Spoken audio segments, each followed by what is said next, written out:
வணக்கம். கல்கி online.com வழங்கும் கதை நேரம். கதையின் பெயர் ஸ்கூட்டர் ராணி. எழுதியவர் சோமவல்லியப்பன். ஓவியம் கரோ. வாசிப்பவர் சுதா கிருஷ்ணமூர்த்தி.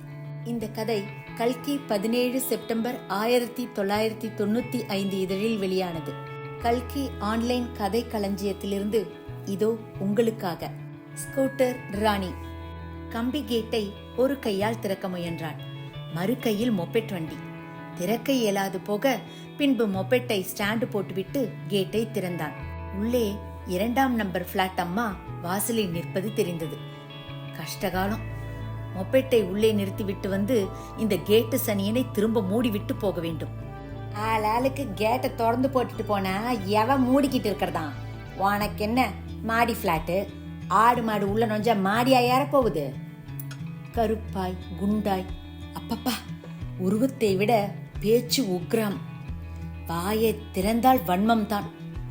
ராகவனுக்கு 2ஆம் நம்பர் அம்மாவை பார்த்தாலே கொஞ்சம் அச்சம்தான். மொபெட்டையும் சுவற்று ஓரமாக நிறுத்த வேண்டும். பாதையையும் மறைக்கக்கூடாது. முக்கியமாய் 2ஆம் நம்பர் வீட்டு ஸ்கூட்டர் மீதும் பட்டுவிடக்கூடாது.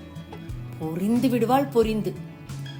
தலையை கவிழ்த்தபடி மாடி ஏறினான். எல்லாரும் தான் காசு கொடுத்து பிளாட் வாங்கியிருக்கோம். கீழ் பிளாட்ல இருந்துகிட்டு என்னமோ இவங்க தான் வீட்டு சொந்தக்காரங்க மாதிரியும் மற்றவங்கெல்லாம் குடுத்தனக்காரங்க மாதிரியும் இல்ல ராட்சியம் நடத்துறாய்வோ. மாடி வந்ததும் சுதந்திரமாய் உணர்ந்தான். ஜில்லென்று காற்று வீசியது. அவன் பிளாட் கதவு திறந்தே இருந்தது. சோபா மேல் ராஜனுடைய யூனிஃபார்ம் சட்டையும் டையும். யாருமில்லாத ஹாலில் ஓடியபடி ஃபேன். மூளைக்கொன்றாய் ரம்யாவின் சாக்ஸுகள். கதவுகள் மேலெல்லாம் துவைத்த ஈரத்துணிகள். மைதிலி அடுக்கலையில் இருந்தாள். தலையில் இடித்த ஒரு ஈர பனியனை கோபமாக தள்ளியபடி கத்தினான். என்ன கன்றாவி இது? துவைச்சத வெளியில கம்பில காய போடாம வீடெல்லாம். என்னைய கேளுங்க கோவமா. சொந்த வீட்டுல குடியிருக்கிற மாதிரியா இருக்கு? சனிய ஸ்கூட்டர்காரர் ராணி ஆர்டர். இனி யாரும் வெளி கம்பில துணி காய போடக்கூடாதான். அவ வீட்டுல தண்ணி சொட்டுதான். இந்த பிரச்சனை வந்து 1 வாரம் ஆகுது. உங்களுக்கு இந்த வீட்டில் நடக்கிறது என்ன தெரியுது? போட்டா என்ன பண்ணிருவாளாம்? கைலிக்கு மாறியபடி கேட்டான். மேல 5ஆம் நம்பர் மாமி நேத்து காய போட்டிருக்காங்க. ஸ்கூட்டர் ராணி என்ன பண்ணிருக்கா தெரியுமா? அவ வீட்டு ஒட்டட கம்புல இன்னொரு கம்பு ஓசி வாங்கி கட்டி மாமி வீட்டு துணியெல்லாம் மத்தியானமா எடுத்து தூக்கி குப்பை தொட்டியில போட்டுட்டாளாம். அடுக்கலையிலேயே ஸ்டூலில் அமர்ந்து காஃபி சாப்பிட்டபடி யோசித்தான்.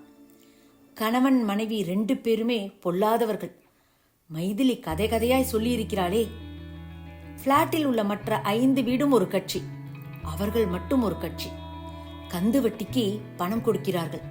பணம் வாங்கி செல்வதெல்லாம் இல்லாதவர்கள் தான். வராத வட்டிக்கு அந்த அம்மாள் போடும் சப்தம் காது கொடுத்து கேட்க முடியாது. நம்மள மாதிரி அவளுக்கு வீட்டுல வேலையே இருக்காதாங்க.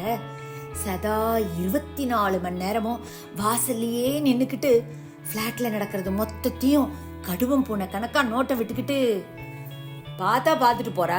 உங்களுக்கு என்ன? பார்த்துட்டு சும்மாவா இருப்பா? சாயங்காலம் புருஷன் பொண்டாட்டியா வெளியில கிளம்பிட்டா போறோம். வயிறு எரிஞ்சிடுவா. சிங்காரிச்சுக்குன்னு கிளம்பிட்டா அப்படின்பா. அப்பப்பா இந்த தெருவுக்கே இவதான் மாமியார் மாதிரி. மைதிலி மாமி, பேங்குக்கார வீடு, பெங்காலி மேடம் எல்லாருக்குமே ஸ்கூட்டர் ராணியை கண்டா பிடிக்காது. பிடிக்காது என்பதை விட பயன்றதுதான் சரி.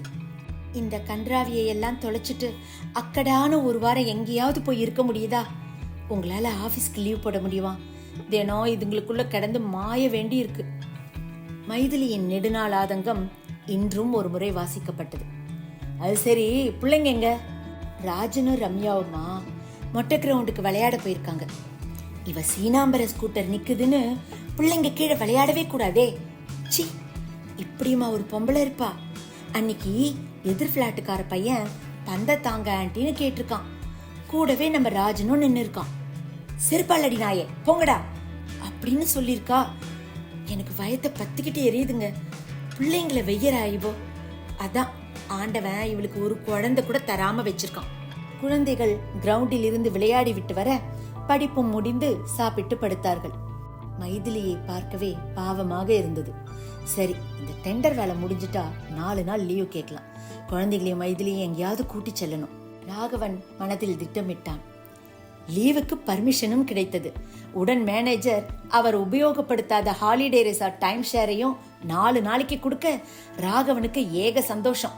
விஷயத்தை மைதிலிக்கு திடீர்னு சொல்லி சந்தோஷப்பட வைக்கணும்னு யோசித்து வேலைகள் செய்தான். ஆயிற்று. 2 நாளில் கிளம்ப வேண்டும் கொடைக்கானலுக்கு. அனைத்தும் தயார். மைதிலிக்கு மாலை சொல்லி அவள் படும் சந்தோஷத்தை பார்க்க வேண்டும் என ஆவலாய் இருந்தான். மொபெட் நிறுத்துகையில் 2ஆம் நம்பர் வீட்டு வாசலில் ஸ்கூட்டர் ராணி இல்லாததும் சந்தோஷத்தை அதிகப்படுத்தியது. லேசாய் சீட்டி அடித்தபடியே மாடியேறினான். டிக்கெட்டுகள், கொடைக்கானலில் தங்கும் அரை காகிதங்களை மேஜை மேல் பரப்பினான். மைதிலியை தற்செயலாக பார்க்க வைத்து மெலிதாக துவங்கி ஆச்சரியத்தில் அவள் முகம் விரிய விரிய பெருமைப்பட்டான் ராகவன். எஸ், நாம இன்னும் ஜஸ்ட் 2 நாள்ல, அதாவது நாளடிக்கு மறுநாள் சூப்பர். வீடே குதூகலித்தது. அது சரி, என்ன ஸ்கூட்டர் ராணி வீட்டுல யாரையும் காணோம்? தெரியலைங்க, 2 நாளாச்சு. வீடு பூட்டியே கிடக்கு. அவங்க இல்லாததை இங்க இருந்து அனுபவிக்க முடியாம போயிடும் போல இருக்கே. இப்ப பார்த்து டூர் போறோமே. மைதிலி சந்தோஷமும் கேலியுமாக சொல்ல குழந்தைகள் கூட சிரித்தன. ஊருக்கு கிளம்ப வேண்டிய அன்றைக்கு முதல் நாள் மதியம் சில பொருட்கள் வாங்கி கொண்டு ராகவன் இரும்பு கேட்டை திறக்கையில் கவனித்தான். 2ஆம் நம்பர் வீட்டு வாசலில் பிளாட் பெண்கள் நின்றிருந்தனர். மைதிலியும் நின்றிருந்தாள். ராகவனை பார்த்ததும் உடன் மாடிக்கு வந்தாள். படியேறுகையிலேயே விஷயத்தை போட்டு உடைத்தாள். ஸ்கூட்டர்காரர் 2ஆம் கல்யாணம் பண்ணிக்கிட்டாராம். இவளை தள்ளி வச்சுட்டு போறாராம். ஏன்? கல்யாணமாகி 10-12 வருஷம் ஆகுதுங்க, பிள்ளையே பிறக்கலையே. மிகவும் சரிதான் என்பது போல அவள் குரல் இருந்ததோ. அந்த விஷயம் எங்கள் எல்லோருக்கும் படு ஆச்சரியம். ஆனால் ஸ்கூட்டர் ராணி கலங்கவே இல்லை என்பது போல் இருந்தது.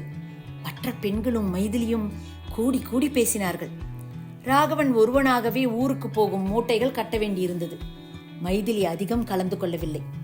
இரவு சாப்பிட்டு விட்டு படுத்தார்கள். காலை சீக்கிரம் எழ வேண்டுமே.